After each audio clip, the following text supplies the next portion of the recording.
أيها الإنسان إنه القرآن. إن الحمد لله نحمده ونستعينه ونستغفره ونستهديه ونتوب إليه ونعوذ بالله من شرور أنفسنا ومن سيئات أعمالنا فمن يهده الله فلا مضل له ومن يضلله فلا هادي له أشهد أن لا إله إلا الله وحده لا شريك له وأشهد أن محمدا عبده ورسوله اللهم فصل وسلم وبارك على هذا النبي الكريم نبينا محمد وعلى آله وأصحابه ومن سار على نهجه إلى يوم الدين فقال جل من قائل يا أيها الذين آمنوا اتقوا الله حق تقاته ولا تموتن إلا وأنتم مسلمون وبعد. Jamaah sekalian, menghukumi diri kita saat hadir di Jumat ini, ya kita buang label-label dunianya. Ya, di masjid kita ini tidak ada santri lagi, tidak ustadz lagi, karyawan atau siapapun, pejabat atau siapapun. Hadir kita di masjid sebagai Abdullah, sebagai hamba Allah. Label dunianya lepaskan dulu. Ya, tidak ada pejabat, tidak ada rakyat, tidak ada yang dipimpin dan memimpin, lepaskan semua. Di sini kita sebagai Abdullah, jamaah yang sedang melaksanakan ibadah Jumat. Jadi supaya lepas, nggak ada lagi santri, no. Kita sebagai hamba Allah mau datang untuk ibadah kepada Allah di hari Jumat yang diagungkan oleh Allah. Kalau kita masih kemudian terasa enteng, saya santri, nggak ada. Anta datang, kita datang, semua datang sebagai hamba Allah yang mau beribadah kepada Allah di hari Jumat yang diagungkan oleh Allah Rabbul Alamin, Khaliqus samawati wal ard, lahu maqalidus samawati wal ard. Jumat ini mudah-mudahan sedikit bisa menyampaikan apa yang bertalian, yang karenanya 5 kali tiap hari kita datang ke masjid ini. 5 kali datang ke masjid ini atau di masjid manapun ketika kita hidup di situ, datang kita ke masjid yang kita sebut Baitullah, rumahnya Allah. Datang ke masjid untuk kita tahu apa yang paling pantas, yang paling dipuji, yang paling diagungkan, yang paling dianjurkan, yang paling dicatat, yang paling disenangi oleh Allah Subhanahu wa taala. Maka kita muliakan diri kita saat datang ke masjid itu dengan kemuliaan masjid, di mana di situ Allah perintahkan kepada kita untuk mengagungkan syiarnya. Azan dikumandangkan tiap hari. Azan dikumandangkan tiap hari di masjid ini dan di masjid-masjid yang lain. Maka kalau kita datang ke masjid yang paling pertama dan paling agung, dan karenanya masjid itu ada lissalat, untuk salat. Dan karenanya di dalam Al-Quran perintahnya bukan hanya perintah saja, kabarnya bukan hanya kabarnya saja, ancamannya semua bertalian. Di antaranya adalah dengan apa yang kenapa kita datang ke masjid ini. Kalau mau kita disugestikan mungkin di awal khutbah ini, maka di dalam Al-Quran Allah menggambarkan di yaumul qiyamah nanti yang akan terjadi persis seperti itu. Iya. Ada pertanyaan orang-orang yang muttaqin, orang-orang yang ahlus salah, ahlut taqwa di dunianya. Lalu mereka kemudian melihat ada yang lain di sebelah sana yang mereka lihat sendiri. Kemudian diizinkan untuk bercakap dan berdialog. Masalakakum fi saqar? Kenapa kalian berada di neraka Saqar? Ada dialog antara ahlu jannah dengan ahlu nar, dan ini akan terjadi. Masalakakum fi saqar? Kenapa kalian tempat tinggalnya sekarang di Saqar? Dikenali mereka itu yang ahlu nar itu oleh ahlu jannah. Makanya ditanya, masalakakum fi saqar? Apa yang membuat kalian berada di neraka Saqar itu? Bukan hotel Saqar, neraka Saqar. Jawabannya mencengangkan. Qalu lam naku minal musallin. Kami bukan ahlus salah.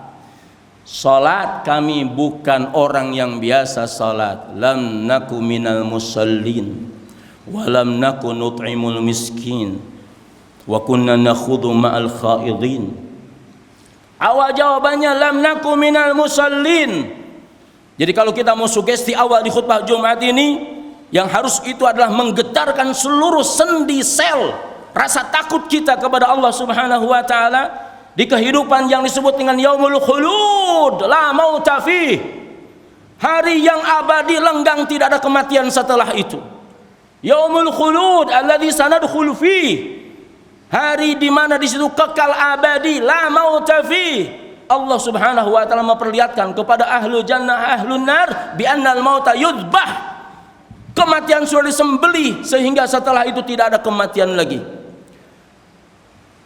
Kita ingin bahwa di masjid ini dengan apa yang kita lakukan, lalu di akhirat kelak apa yang menjadi cahaya salat itu di dunia, karena diterangkan bahwa as-salatu nurun fi qalbil mu'mini wa najatun fid daraini. Sesungguhnya salat itu cahaya di hati orang mukmin. Kalau orang tidak salat, berarti orang tidak punya cahaya. Dunia ini dianggap gelap dan perlu ada yang bisa nerangi. Terangnya bukan dengan yang lain, terangnya ada dengan salat.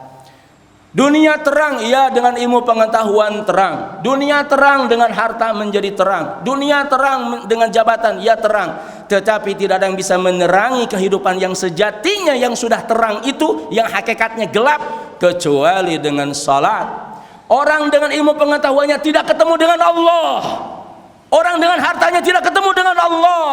Orang dengan jabatannya tidak ketemu dengan Allah. Orang dengan ilmu pengetahuannya tidak takut dengan Allah. Orang dengan hartanya tidak takut dengan Allah. Orang dengan jabatannya juga sama menentang Allah. Tapi dengan salat, kalau salatnya benar, maka salat itu adalah bisa menerangi kehidupan dunia yang hakikatnya gelap ini, dan tidak bisa diketahui salah dan benarnya kecuali bagi orang yang benar-benar menjaga salatnya. Maka dalam Al-Quran tadi ada perintah aqimus sholat, dirikan sholat. Beritanya walladzina yuqimuna sholat, orang-orang yang mendirikan sholat. Perintah tentang sholat itu luar biasa sekali. Maka kita agungkan diri kita ini setiap hari dengan apa yang diagungkan oleh Allah Subhanahu wa ta'ala. Sucikan hati kita ini dengan sesucinya Allah mensucikan kita. Subhanallah, kalau kita berpikir tentang sholat, perintah wudunya diturunkan di Al-Quran. Idza qumtum ila sholati faghsilu wujuhakum wa aydiyakum ila marafiqi wamsahu bi ru'usikum wa arjulakum ilal ka'bain. 4 pilar yang menjadi cahaya penerang nanti di yaumul qiyamah. Sebab kata Rasulullah sallallahu alaihi wasallam, "Inna ummati yud'auna yaumal qiyamati gurran muhajjalina min atharil wudu." Yang hari ini kemudian kalau kita wudu tidak pernah punya gambaran bahwa itu akan menjadi cahaya di yaumul qiyamah. Rasul katakan wudumu, cahayamu nanti di yaumul qiyamah. Gurran muhajjalina min atharil wudu. Sesuci itu kemudian Allah meminta kepada kita agar kemudian menghadap Allah dengan kesucian yang Allah tetapkan. Sucinya seperti apa? Makanya orang yang sholat tidak mungkin mulutnya mulut yang kotor. Dia sudah sucikan dulu dengan berkumur sebelum kemudian dia sholat. Dia kemudian memasukkan air ke hidung, tidak mungkin bernafas. Nafasnya kemudian dipakai untuk sesuatu yang tidak berguna. Tidak mungkin kemudian orang yang datang kemudian sholat setelah dia sucikan mulutnya dengan berkumur itu, lalu datang ke menghadap kiblat, lalu mengatakan Allahu Akbar, mulutnya di waktu sholat tidak ada kalimat yang buruk kecuali baik seluruhnya. Allahu Akbar, Allahumma baid, subhanaka Allahumma, baca surat Al-Fatihah, ruku Allahu Akbar, subhana rabbiyal a'la, bangkit sami Allahu liman hamidah. Kalau itu salat dari takbir sampai salam, min tasbihin wa dzikrin wa ta'zimin wa tahmidin, segala macam, berarti kita harus nakar mulut kita setelah salat ini. Mulut orang yang salat bukan. Kalau saja Rasulullah SAW bahkan melarang orang yang makan bawang putih untuk bisa hadir di sholat berjamaah bersama kaum muslimin. Apa kata Rasul? Baunya yu'ti al-malaika. Baunya mengganggu, aromanya mengganggu malaikat, karena malaikat juga hadir. Kenapa kita kalau imam membaca waladdallin lebih kencang imamnya daripada jamaahnya yang ratusan ini? Sementara kata Rasul sallallahu alaihi wasallam, man wafaqa ta'minuhu ta'mina malaikah, ghufira lahu ma taqaddama min dhanbih. Saat kita mengaminkan itu bukan amin biasa, tapi amin yang diiringi oleh aminnya malaikat yang ikut hadir bersama kita ketika kita salat. Naam, dunia iman kita di dunia ini adalah bukan dunyal a'yan, bukan harus melihat malaikat dengan mata kepala kita. Belum saatnya. Kalau mau ketemu dengan malaikat, tunggu saat ajal tiba, disitulah alamus syahadah akan muncul. Siapa saja yang ingin ketemu dengan malaikat di alamus syahadah, tunggu saat kematian itu datang, karena malaikat datang dengan sendirinya dan memperlihatkan dirinya kepada semua yang akan dicabut nyawanya. Hari ini kita diuji apa yang menjadi kedalaman iman kita dengan tasdiq, membenarkan. Salat, as-salat. Umar ibn Khattab radhiyallahu anhu mengatakan, "Man taraka salat fala hadza fil Islam. Man taraka salata fala hadza fil Islam." Siapa saja yang meninggalkan salat, maka dia tidak punya bagian dari Islam sedikit pun juga. Maksudnya seolah Islam berlepas diri dari orang yang mengaku muslim tapi tidak salat. Salat keagungannya luar biasa. Keagungannya luar biasa.